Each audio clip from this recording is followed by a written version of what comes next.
Chegou o sábado e sábado é dia de estudo de fundos imobiliários. Muito prazer, meus amigos, tudo bem com vocês? Se você não nos conhece ainda, esse aqui é o Vai Pelos Fundos, canal voltado para estudos específicos de fundos imobiliários. E no vídeo de hoje a gente vai falar do CVBI11, esse que é o mais pedido no nosso Instagram. Todo mundo pede para fazer vídeo, para fazer estudo do CVBI, então vamos falar desse fundo que tem mais de 50 mil cotistas, mais de R$1 bilhão de PL, acabou de sair de uma oferta, também tem um dividend yield muito interessante de 13%. E uma dúvida, ele é um high grade ou middle risk? Então vem entender tudo sobre esse fundo, tenho certeza que você vai gostar demais desse conteúdo.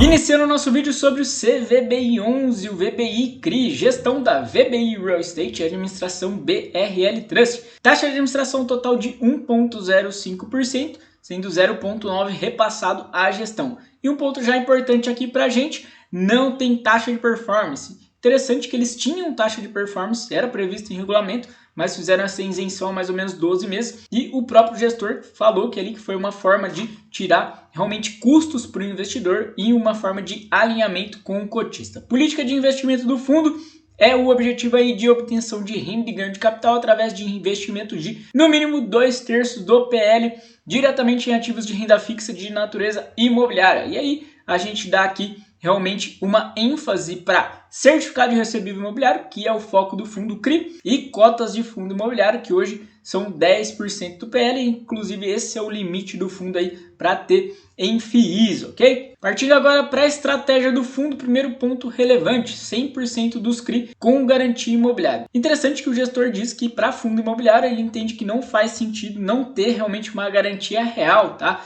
Depender só do balanço de uma empresa, por mais sólida que ela seja, não é realmente a tese principal para um FII. Acho interessante essa forma dele pensar. Spread alvo do fundo de 3 a 4% em cima da NTN-B, esse é um ponto muito relevante, com realmente a abertura da curva da NTN-B, a gente vê a 2035 com 5,7%, a gente vai ver que a carteira está um pouquinho mais amassada, esse spread está entre 1,5% e 2%. Seguindo na leitura da estratégia, eles dizem que o foco do fundo é fazer diversificação por segmento, máximo de 10% do PL em FII, como a gente já adiantou, máximo de 25% do PL em ativos de cota subordinada, então eles tentam realmente deixar o fundo até 75% numa forma de investimento mais seguro. E por fim eles dizem aí baixo risco na composição do portfólio, rating mínimo de investimento CR.9, esse é um rating interno da VBI, inclusive eles divulgam a política de crédito, é bem interessante para conhecer. Esse CR.9 seria mais ou menos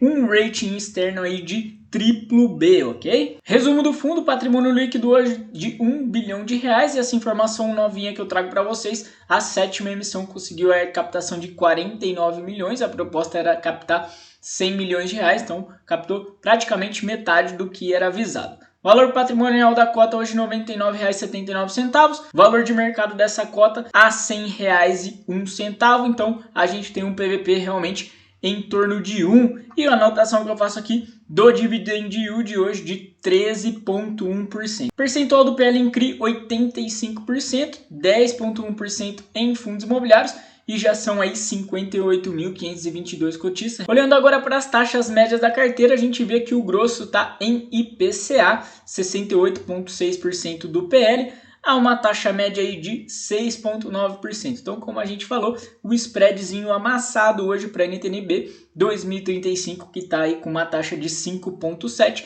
É natural, claro, houve realmente um estresse na curva das NTN-Bs. Em CDI, 16,4% do PL, a taxa média aí de 4,5%, houve um avanço nessa taxa de CDI, a gente vai ver no final uma comparação dos relatórios gerenciais de 2020 e 2021, que realmente dá para perceber isso de forma nítida, então fica aqui, tenho certeza que esse conteúdo você não vê em outro lugar.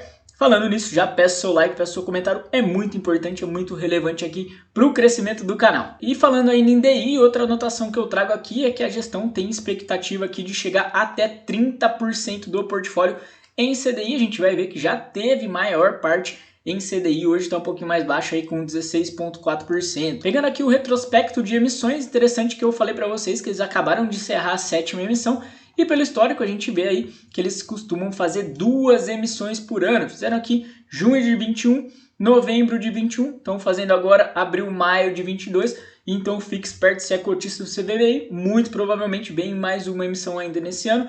A diferença é que eles têm feito emissões cada vez menores. Outro dado muito importante para você cotista é saber do histórico de distribuição, e a gente vê que nos últimos meses aí um histórico bem linear de R$ 1,12 e agora em abril R$ 1,50 por cota, deu essa realmente explodida. E o que é mais interessante, a gente vê aqui que o fundo encerrou abril ainda com uma reserva acumulada de 0,23 por cota, que dá para imaginar que eles estão pensando aí realmente em manter uma linearização num padrão mais alto, de repente nesse 1,50, pelo menos enquanto a inflação vier sendo mantida em patamares elevados. Na sequência, a distribuição da carteira por segmento, e a gente vê uma diversificação muito legal. Isso é bom, caso algum segmento tenha algum tipo de problema, alguma turbulência, eles têm aí realmente outros para continuar trazendo um rendimento bem tranquilo. Residencial, o foco principal com 27% da carteira, 20% em loteamento, 15% em logística, 14% em shopping. Esses são os segmentos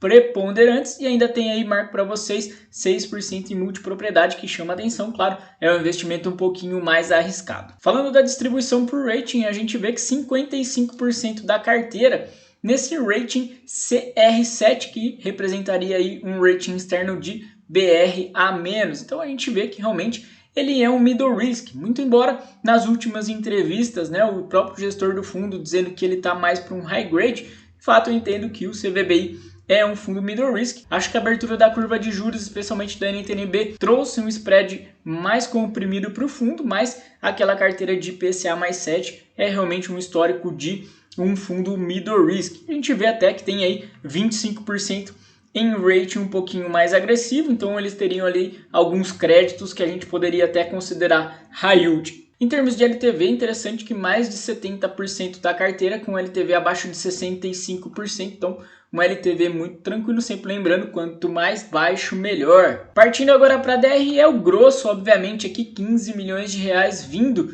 da receita com CRIs, ainda tem 1,1 milhão de outras receitas, claro, a maior parte aqui de fundos imobiliários. E a gente vê que ainda houve aqui o uso de uma reservinha de 0,1 para fazer a distribuição de 15,8 milhões de reais, que deu aquele famoso R$ 1,50 por cota. Partindo para o detalhamento da carteira, alguns apontamentos que eu faço para vocês é a gente conseguir reparar que eles trabalham com diversas taxas, né? A gente vê aqui um CRI Vitacom que tem CDI mais 2, mas vê também um CRI Gafisa com CDI mais 6, um CRI Spot com CDI mais 5. Então, eles trabalham de uma taxa mais baixinha, de 2%, para também uma mais alta em 5, 6%. A mesma coisa no IPCA, o CRI Independência, que tem uma taxa de IPCA mais 9,8%, e o CRI Cashme, que tem uma taxa de IPCA mais 5,5%. Então, realmente, entendo que ele trabalha desde o crédito high grade, passando ali pelo crédito middle risk, até algumas operações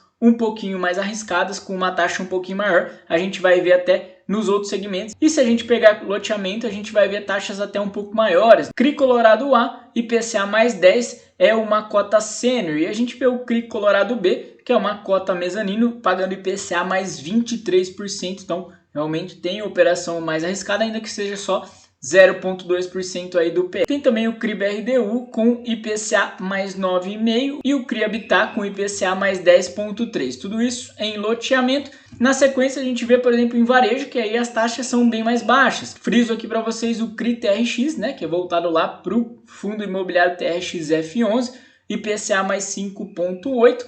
E o CRI Cogna, que é voltado para o fundo imobiliário RBED, com IPCA mais 6%. E ainda temos aqui um pouquinho de multipropriedade, 5,5% do PL, até que é uma taxa baixa para multipropriedade, IPCA mais 8,2%, o CRI Hotbit. E olhando agora a carteira de fundos imobiliários, primeiro ponto, 3,5% do PL para o VBI renda preferencial, então um fundo imobiliário da própria casa, algo que não me agrada tanto assim.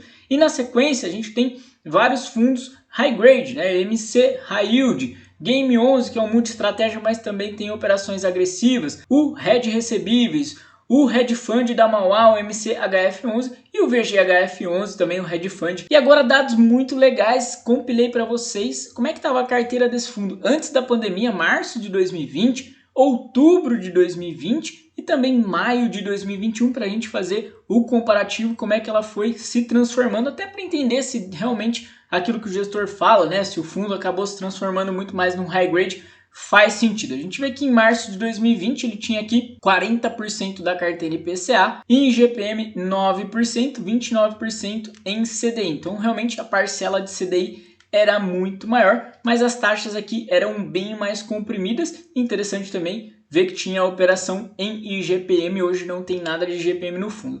E naquela época eles traziam essa definição aqui no relatório gerencial que eu achava muito interessante. Então eles tinham aí 60% do portfólio em CRI High Grade e 29% em CRI High Yield. O próprio gestor dizia que a meta era manter o fundo aí entre 30% e 40% em CRI High Yield. Distribuição por rating, ele tinha aqui 45% em CRI CR7, que é mais ou menos ali a maioria dos CRIs hoje, e considera que são CRIs middle risk. Tinha também 21% da carteira em CRI CR9, então operações mais arriscadas, e 16% ainda em CRI CR8. Na sequência a gente vai para outubro de 2020, não teve tanta alteração assim na indexação da carteira, 43% em IPCA, 14% em GPM tinha subido um pouquinho e 25% em DI tinha caído um pouquinho também. Na diferenciação high grade e high yield, 50% ali era crédito high grade, 32%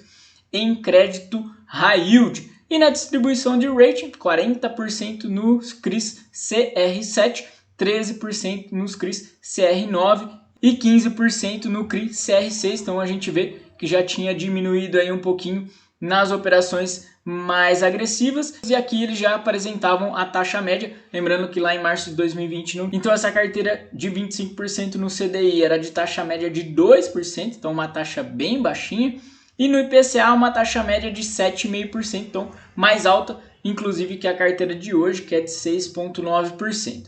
Depois a gente vai para maio de 2021 e a gente vê aqui o grosso já em IPCA 57% e uma participação bem relevante de CDI 38% e o GPM já bem comprimido com 5%. Em termos de distribuição de rating, eles já não faziam aquela diferenciação high grade e high yield, infelizmente, mas 40% da carteira aqui em CRI CR7, que são esses middle risks. E aí 15% no CR9, 12% no CR8, então 27% de operações um pouquinho mais arriscadas. E aí a gente via que o spread da carteira estava em IPCA mais 7%, bem próximo do que está hoje, de IPCA mais 6,9%, e no DI bem mais baixo, né? Hoje a gente tem 4,5% de taxa, e antes era aí 3,2%. E agora aquele resuminho que todo mundo adora. Pessoal, CVBI, vocês sabem, é um fundo que eu gosto muito, sempre comento isso lá nos stories no Instagram, inclusive se você não segue a gente ainda no Instagram, vale muito a pena, tem muito conteúdo diferenciado lá. Acho que é um fundo que foca muito em garantia real, eu acho isso muito bacana. Tem uma diversificação setorial muito importante que dá aí conforto para o fundo. Tem um PL já de acima de R$1 bilhão, uma gestora super competente que lida muito bem com todos os fundos imobiliários na casa.